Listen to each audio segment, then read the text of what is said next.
welcome to Taking Charge. I'm your host, Marilyn Fierro, and today we are in Reading, Pennsylvania at the IIKF Annual Summer Training.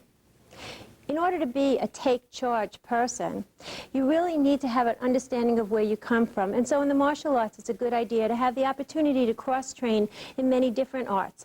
And the idea of this camp is to offer that to the participants. So today we're here investigating and sharing the same experiences that the campers are having in an intensive 3-day training.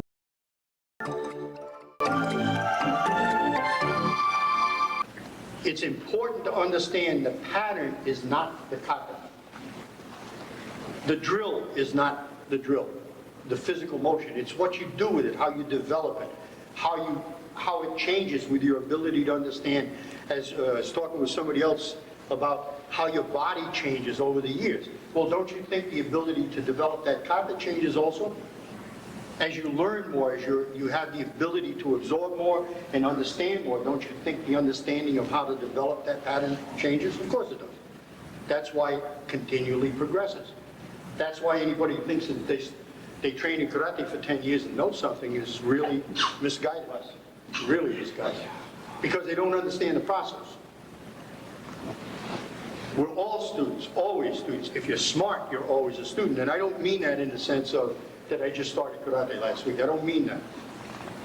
I mean that I'm understanding now more than I've understood a lot of years earlier, and understanding the development of karate and how it pertains to me personally, and how I can develop my own personal karate. But I still do Goju Ryu the correct way, the way it was taught, and I don't change that. I just understand more how to develop it on a personal level. Just natural. Mm-hmm. Right. Okay, but both the same. You step in and punch. Short speed, short speed, short speed, short speed. Thank you, I appreciate it. Now you step in and punch. You step in and punch low. You step up and punch high. You step in and punch. You step in and punch low. See what I'm saying?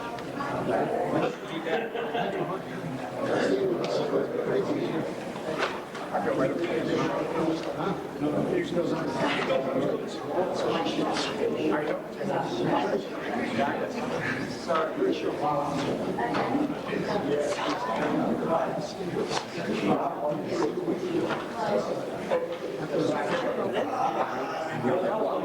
Now you're going to punch. Now you're going to punch. Yes, exactly. Good. Now you're going to punch. Yes, now you're going to punch. Now you're going to punch. No, this one. Ki is a concentration of energy. So in the Oriental culture, ki emanates from Sekinoi-ten, 1 point or higher.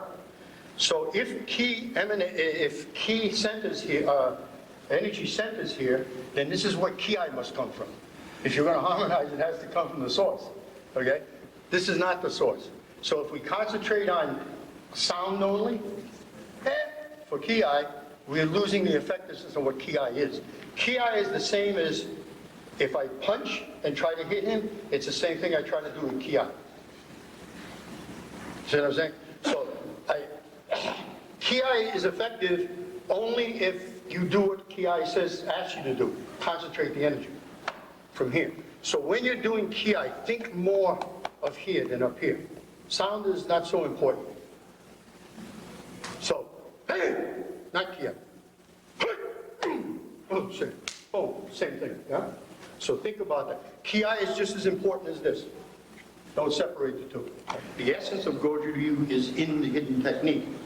But it's not hidden in the sense of tucked away and we know it, you don't know it, we ain't telling you because you don't belong to our sect and all of this. It isn't that. The hidden technique, the secret technique, is what you just don't understand because you haven't developed the proper attitude of analyzing the kata yet. The hidden technique comes by training. You find it out yourself. And what's hidden or what's not shown or what's not obvious might be different between him and I. He might discover something I haven't. The trick is not to change the pattern. People change the pattern. Oh, I made up a new kata. No, you didn't. You just rearranged something old. You haven't done anything new. So we don't want to fall into that trap of thinking we have to change the pattern in order to develop. We don't. It's counterproductive to change the pattern. In karate, good karate training, understanding karate correctly, the goal or the way we want to travel the karate road is that we set a standard. When we get close to that standard, we raise the standard. We don't lower the standard.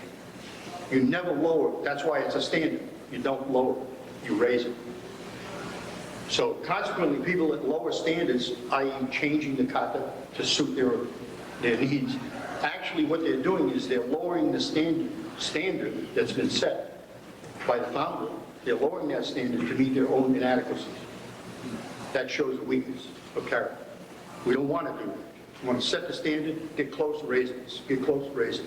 Okay? And if you can think about karate in this way, and if you can understand the development of kata this way, the benefit from training will be a lot richer, and you'll get a lot more out of it, and you'll never get bored, and you'll always be training for as long as you can. Best is what you practice frequently. 15 minutes a day, 15 minutes tomorrow, 15 minutes the next day, etc., etc., etc. Okay? This is the practice of kata. In Japanese, there's a term called igata. Igata. Sensei McCarthy pointed out the words change when they're in the beginning of the sentence, or like kata and gata, the same word.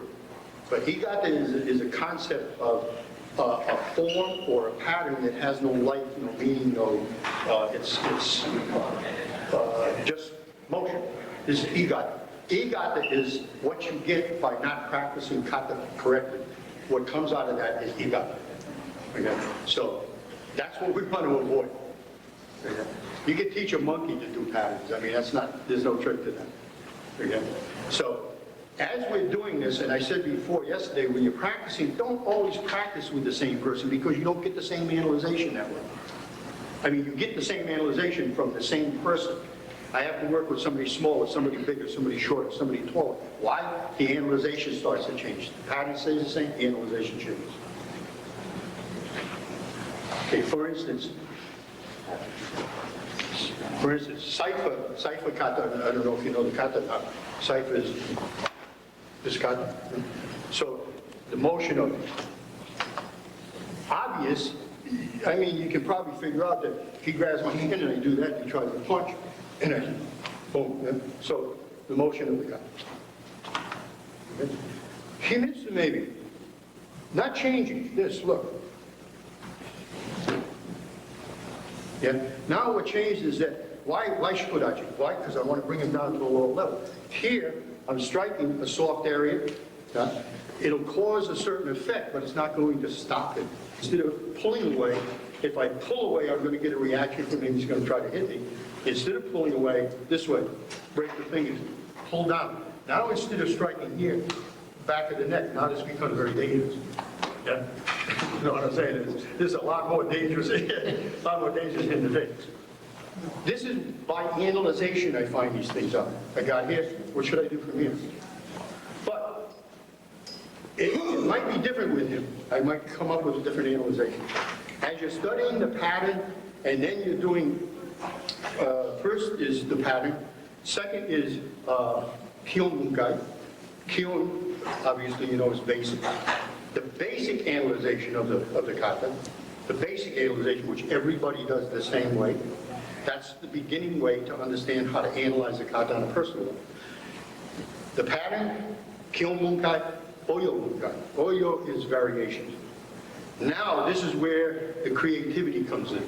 Working with different people. This works here, it doesn't work, I gotta modify that. We don't modify the pattern. Okay? Don't modify the pattern.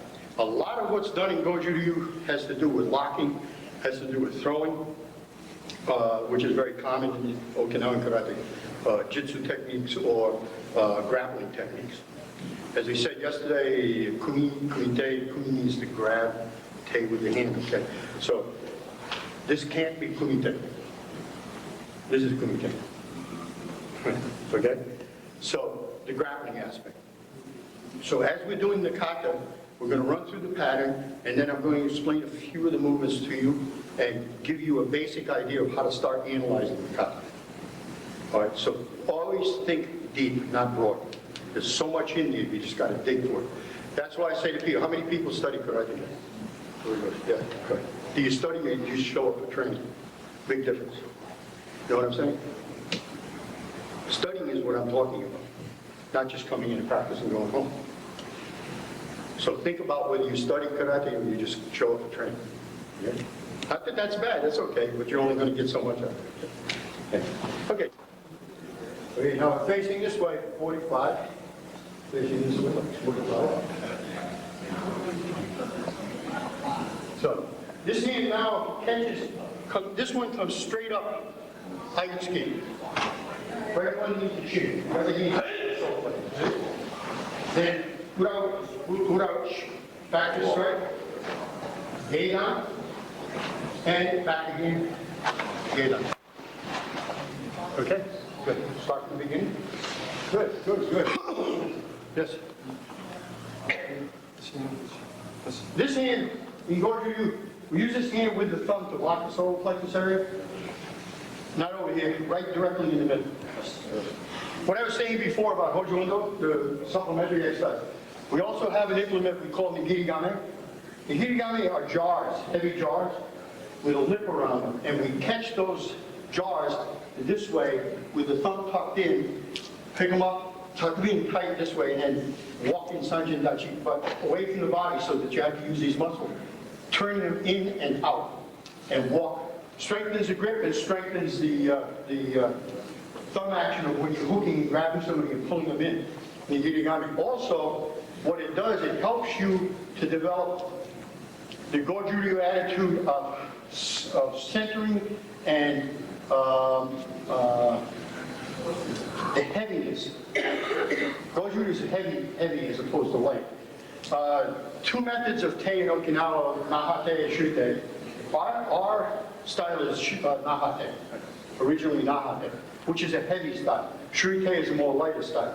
So you can see a distinct difference when you watch the kata. Goju is kind of, not slow, but more deliberate and heavy. So we develop that heaviness with the Hirigame. Okay. And what I want you to do now, just to get the feel, watch here, this way, not this, not this. These hands stay, but the shoulders pull back. Pull the shoulders back. Yes. Yeah. Yes. And back again, the same thing. Hitch. Now the big sweep around. Hitch. Hit. Want the knees to touch when you come across. Touch. Hit. Boom. And the motion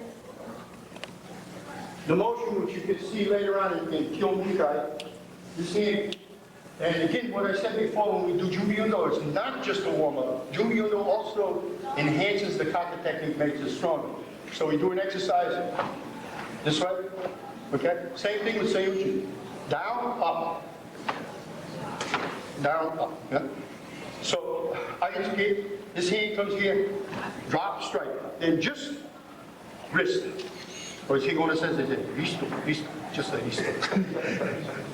Just wrist. Yeah? Then this hand stays, gate on. Then gate on. So, remember now, 1, 2, but together. Crouch.